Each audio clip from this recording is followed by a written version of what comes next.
All right, guys.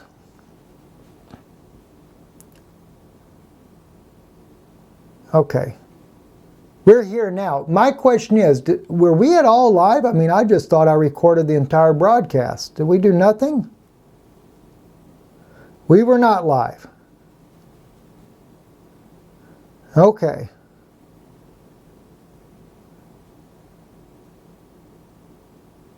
Yep, I was talking the entire time, did the entire broadcast, thinking we were live. And I went 25 minutes thinking we were live. All right, well, let's start over. Yes, definitely was a dry run, Robbie. You're right. All right, we're going to start it all over. I apologize. When I get to talking, I'm not looking at the computer monitor to see if I'm live or not. I just go through it. Well, I actually dropped one of my frames. Let me see if I can pull it back up because I was trying not to have that in the way. Let's see if I can pull this back in. All right, let me let you know what's going on. I'm going to try to make sure. Nope, that's not what I needed. Let me see if I can back out of that. All right, I'm going to pull up Twitter instead. What we were looking at is yesterday in Georgia, the U.S. military was participating with the Georgian government in a military convoy going through the country there. And let me just see if I can find it real quick. Oh, by the way, this right here, this image here on your screen now, these are the Druze women that have been kidnapped by ISIS. We'll talk about that later in the broadcast, but they were kidnapped by ISIS there. Here we go right here. Michael D. actually shared with us a link here. And this is U.S. military forces in Gori, Georgia. And of course, it's not totally unusual for U.S. forces to be in this region of the world, but yet it is only adding tensions in the region there with U.S. forces on the southern border of Russia. And they were there, they were participating in a community event, very, very long convoy of U.S. military equipment there inside of Gori, Georgia. Now, rather than go through the entire length of this video right here, I'll kind of minimize that down, give you a little, I actually had a map up here as well. Took that down too, geez, all right. Anyway, let me just quickly show you though, get over here to the maps here, because we're going to need these maps here while we're going through a lot of the broadcast. Yes, there we go. All right, this is Gori, Georgia right here, but if we back out, you can see here that Gori, Georgia is right here on Russia's southern border here. That's Russia's southern border. Sochi, the famed city there in Russia where President Putin meets a lot with different figures, including Netanyahu, people like that fly into there. He normally meets them down in Sochi. It's also where they had the football game that's there, that was going on over in Sochi. But this is the country where that's happening at. But what's really troubling, though, is that Russia is getting surrounded completely by NATO forces, U.S. forces. We have already in Estonia, Latvia, Lithuania, and also in Romania. We have them in Bulgaria. We have forces also in Poland, all across the entire eastern frontier. We also have troops in Ukraine. They say they're training troops, but you never know what all is going on there. And of course, Georgia, we have troops there. We have them in Kazakhstan, and now everybody has forces in Syria, including the U.S. and stuff, etc. But we're also over in as you go across the Middle East there. We're in Afghanistan, further to the south, and there's been a lot of questioning by Russia whether or not our build-up with this confrontation with North Korea may have not have been to justify bringing in troops in South Korea as well as in Japan, etc., on the eastern flank there. So big issue there, and whether or not Russia's going to like it with these troops rolling into town or not, I can't say, but you know, it is interesting to see how that goes there. Now, let's see, I also was looking at, oh gosh, I lost another. Geez, how do we keep losing stuff here? This was also where the U.S. forces there were actually there inside of Georgia, Gori, Georgia there. This was the Noble Partner 18 is what it was called there. And we actually, it tells you which battalion it was. It was the 3rd Squadron, 2nd Cavalry Regiment with support from the Georgian Armed Forces conducted a convoy on July 28th from Sanaki of Viziani training area. Now, it's kind of interesting when you look at this, and let me see if I can't, oh, here we go. That's the one I was looking for there on Twitter. Because this image right here on your screen, this is back in 2008, August of 2008, and it's kind of interesting because it's done on the anniversary. The convoy is actually being conducted on the anniversary when this battle between Russia and Georgia took place. This is a Russian soldier here, and he's got a pretty heavy-duty machine gun there with a heck of a lot of ammo pointed at Georgian forces here that were coming to try to break the blockade. And he let them know real quick like he would shoot them if they didn't stop and turn around. I don't know what the outcome of that particular showdown was, but that is a very famous photo from 2008. And here we are right here coming up on August again, and we're seeing forces parading through the streets there as a show of force to Russia inside of Georgia. So situation very tense there. And of course, just last month, Norway wanted 700 U.S. troops deployed near the Russian border up in their part of the world. It's just no end of the Russian aggression, as they always call it, Russian aggression, but really and truly it's not Russian aggression, it's NATO aggression. They always try to say that it was Russia that invaded Ukraine and this is why we have to put our forces on the border. You know, really think of the logic of this. I mean, this is what gets me. They try to tell us, common sense should overweigh this, that Russia invaded Ukraine and the evil Russia might invade other parts of Europe if they did Ukraine. All right, Yanukovych, who was the elected president of Ukraine, pro-Russian president, I might add, had a coup, the Maidan coup that began in his country. He ended up having to call Vladimir Putin for help because he was fearing for his life. The evidence showed that the CIA-backed coup was there, basically Roman Catholic Western Ukraine versus Russian Orthodox Eastern Ukraine. It was a religious war, and the Pope of Rome demanded that they take Ukraine. So the CIA, complicit as they are for the Vatican, for the Pope's wars, as the Mossad is. You don't believe the Mossad isn't? And I'm not saying that every Mossad agent is complicit to the Vatican, but they are a very strong force for the Vatican. Our friends that come to the meeting here this coming Saturday will find out a lot about that. But at any rate there, they were very complicit to the Vatican's demands. They did the coup, they overthrew the country, and Russia wasn't invading, Russia was coming to rescue the president. Now you would think that the United States of America, the country of liberty and freedom, that the world, that all Eastern Europeans look to America as liberty and justice and for democracy, would stand for the president that's being overthrown and would come to his aid. But no, they were backing the opposition and they wanted him overthrown. And yet we say that Russia invaded. Russia, though, I will admit one thing. Russia, where's our map at? Jump on the opposite side now. We do have to realize that Russia did have to take, for their own strategic purpose, I would say in one way, yes, Russia annexed the country of, or the island of Crimea, because after all, that was a Russian naval base to start with. But on the other hand, this little province here on 2 other occasions voted for their independence, unanimously for their independence, but Ukraine refused to allow them to have their independence.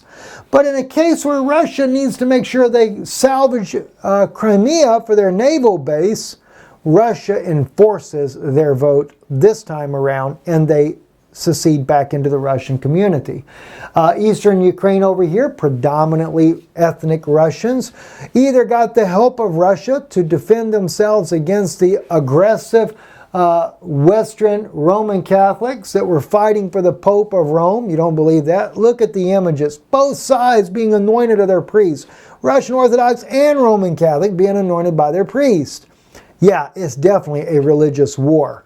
So nonetheless, though, everyone is surrounding Russia, and I can't help but believe that eventually it's going to boil over. Also, turning our eyes towards Syria going on right now. And by the way, we're going to be seeing some very disturbing images here in just a moment. So if there are young people in the room, please remove children from the room. We're going to be looking at something that's going on in Syria around Idlib that is very troubling. Anyway, Russian military repels a drone attack by militants on its airbase in Syria's Latakia. Says the Russian military has successfully foiled the drone attack launched by the terrorist groups against this permanent air base in Syria's western coastal province of Latakia. And those tensions are rising, and we can expect more attacks on that base there. This is the stronghold. The last stronghold in the nation is Idlib. And Russia has got to be ready for it, because all the backed groups that have been arming the terrorists in the nation, which you're going to find out more evidence about that in just a moment there. It includes the United States, the Raytheon Corporation in the U.S. It includes Saudi Arabia, Kuwait, Qatar, Israel, U.S., many allies that have been arming and funding all these terrorists against Syria. You know, it's funny, they talk about Russia meddling in America's election and getting Trump in and keeping Hillary out. Did you guys really want Hillary in? I mean, think about it. Anyway, though, we talk about that, but think about the United States. We don't only meddle in the election. If we want you out of the country, we send in a lot of arms and weapons and armed jihadists. And if you don't have enough jihadists in your country, we will supply you with your own jihadists so that you can overthrow the government and kill the guy we don't want in. Yes, America does do that. I know that for a fact. And I can't wait till this Saturday. You're going to learn some things that probably you know, some things you won't know. But yes, not to say that there's not good guys in all these agencies, whether it be the FBI, CIA, Mossad, different groups like that. There are people that are there that are believing that they're doing the right thing and that they're there to fight evil in all the ways that they possibly can. But there's some sure sinister guys that work in there as well. Moving on, though, Russian jets pound ISIS terrorists in the northeast part of al-Suwaid. Remember, I showed you the picture of the women there, 14 women that have been abducted by ISIS, as well as young boys and even adult men that have been abducted. No one knows anything about them. They are in al-Suwaid. Russia and Syria, though, are pounding this area now. They're getting ready, though, after they take al-Suwaid down. They're going to make sure that they have their southern border secure before they go into Idlib. Now comes the very disturbing images. I warn you now. These are people that have been assassinated. It is not being said who did it. I have a feeling that it is the Syrian military taking out the leaders of these groups here. More rebel fighters assassinated in Idlib amid escalation of tensions because they know the Syrian military is coming. And it will be a bloody battle, as it is with even these men that have been taken out. But Damascus says assassinations continue to rip through the jihadi-held Idlib as more reports come confirming that the province is the next destination for the Syrian army. And at this point here, if they surrender, there's nowhere else to go. President Bashar al-Assad had said in a statement that when he was letting them surrender and to leave, they all wanted to go to Idlib. Either they surrender, become prisoners of war, or this time they will die in battle. They're not going to stop until they have liberated every inch of the country, and that's according to President Bashar al-Assad as well. Moving along as well, this is the article. I actually picked this up originally from Tyler Durden with zero hedge. It was an article he had on his website. This man that writes this article right here, Robert Fisk, says, I traced missiles casings in Syria back to their original sellers, so it's time for the West to reveal who they sell arms to. In a nutshell, he's able to take the actual stock numbers that were on casings found inside Aleppo and some of their compounds. Those weapons at the tune of $23.35 billion in profits for Raytheon last year from the Hughes Company, Hughes Aircraft Company, as well as Raytheon, that has been funded and bankrolled by Saudi Arabia, the United Arab Emirates, Israel, Egypt, Turkey, and Kuwait. There were dozens of others, he says, used up identical missile casings in the same underground room in the ruins of eastern Aleppo with sequential coatings. But the thing is, he said, this was being brought into Syria via the pallets themselves of military transports. He said this was not in the case as the CIA smugglers trail from Libya that, by the way, came through Erdogan when he was then prime minister, smuggling the sarin gas into the country, as Aaron Erdem pointed out, and also Seymour Hersh, where that sarin gas was used against the children and citizens of Syria to be blamed on Bashar al-Assad. Again, they talk about Russia meddling in American elections, but yet we will have children gassed and gagged to death in order to be able to topple the president and then blame it on the president so that we can then take and send cruise missiles in. Thank you, deep state of America. And let me tell you something too. A lot of those deep state people that it's talking about are some of the people that can't stand Donald Trump either. And I don't say that he has some breath of fresh air. I know some people are trying to say, if you speak against Trump, you'll get the wrath of Almighty God. Well, you might get Marduk, but I don't think that Almighty God is going to bring his wrath down. Not over something like this. You know, every government, every entity on this planet, according to when Jesus was taken up by Satan, in a moment in a time, he was showed all the kingdoms of the world that were and ever would be. And Satan says, they're all mine. I'll give them to you if you bow down and worship me. So guess who controls them? And please don't fall for that. Oh my gosh, I can't stand it when everybody falls for this false doctrine that is nothing but a clergy response team document that says that we got to all obey the government according to Romans because you don't know how to translate the scripture from Greek to English in the right way. Unbelievable. Yeah, like the Father of Heaven set up Adolf Hitler. I don't think so. All right, but anyway, they're going to tell you that. That's what they're trained to do because they're going to take you into this new world order. That's coming as well. Don't kid yourself, it will. Anyway, the whole point is we're all up in arms over Russia interfering in the election. I'm not saying that they didn't. I'm sure, as Putin said, he wanted Donald Trump to be president. Maybe the whole New World Order wanted him to be president. Maybe we were just duped into believing that he was the better of the two when, after all, either one would have worked to get the job done. Think about that for a moment. But nonetheless, we will definitely destroy a nation to get rid of a leader to affect the election if we have to. Such as in the case of Ukraine, such as in the case of Syria, such as in the case of Cuba, and such as in the case of many of the Central American countries, including Venezuela right about now, that is under a major siege.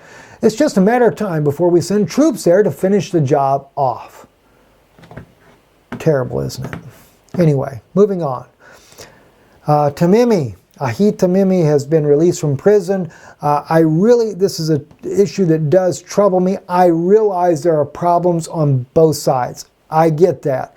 But the thing is Rome is heavily involved in affecting both sides. Our government in Israel is a Jesuit-controlled government.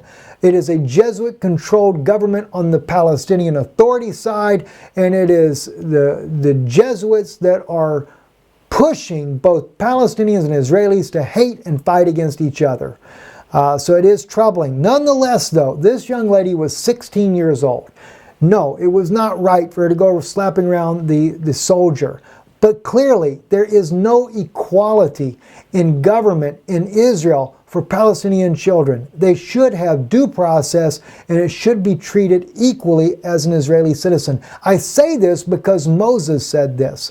Moses said, "Do not oppress those who are living among you. He also said in the book of Numbers to love your neighbor as yourself. We are not keeping the commands of God that He has given us to do. And therefore, the Palestinian children are treated in military tribunals, in some cases with no due process. Parents are not allowed to be there, and oftentimes, sometimes not even attorneys are allowed to be there. So my point is here, there should be due process. And do I understand the matter? Yes, I do. I lived in Israel. I survived a suicide bombing on September 22nd, 2004 by a young girl, 18 years old, that blew herself up. I know exactly what it's like. And so I can understand both sides. And I think that something has got to change if we expect to ever have any kind of peace, which it doesn't look like it's going to come until the two witnesses are here and then the coming of the Mashiach. That's probably the only hope we have for the near future of this situation. Wanted to share this with you as well. This is down in Spain. Socialist government importing thousands of migrants. Free, come on in. You're welcome, and this will be the welcome that you get.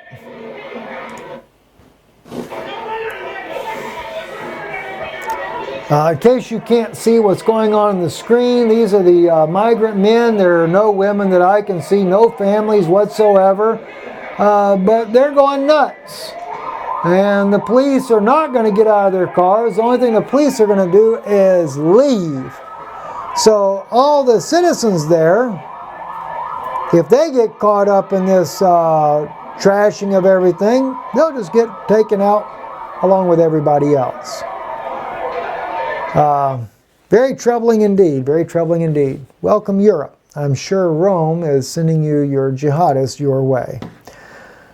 All right, looks like we have finished up our broadcast here. Let me just make sure. This here was Russian just beginning. You already know that. Non-stop attack. All that is already done. Anyway, did we stay on live, guys? Just let you know. Thank you again, moderators. Thank you for being patient moderators with me as well. I had no idea we were not live. So I do appreciate tremendously you guys all being here. And I apologize for not realizing that we were not live on the air. So anyway, I trust it's a blessing to you tonight. Please don't forget to support the ministry if you're able to do so. If God lays that upon your heart, your help is what makes everything possible for us. And all you have to do is go to Israeli News Live. Actually, on the screen, israelinewslive.co.il. Yeah, you can go there. It'll just redirect you right back to israelinewslive.org, our website here. And you can donate right there online. We're going to start writing more and more on this particular website as soon as I get caught up on things. But we appreciate your help and support. If you're having trouble there, just go to patreon.com/Israeli News Live. You can also donate there, but that one requires a monthly commitment. But you can go as low as, I think, $1. I don't think it lets you go lower than $1. But anyway, your help is appreciated there as well.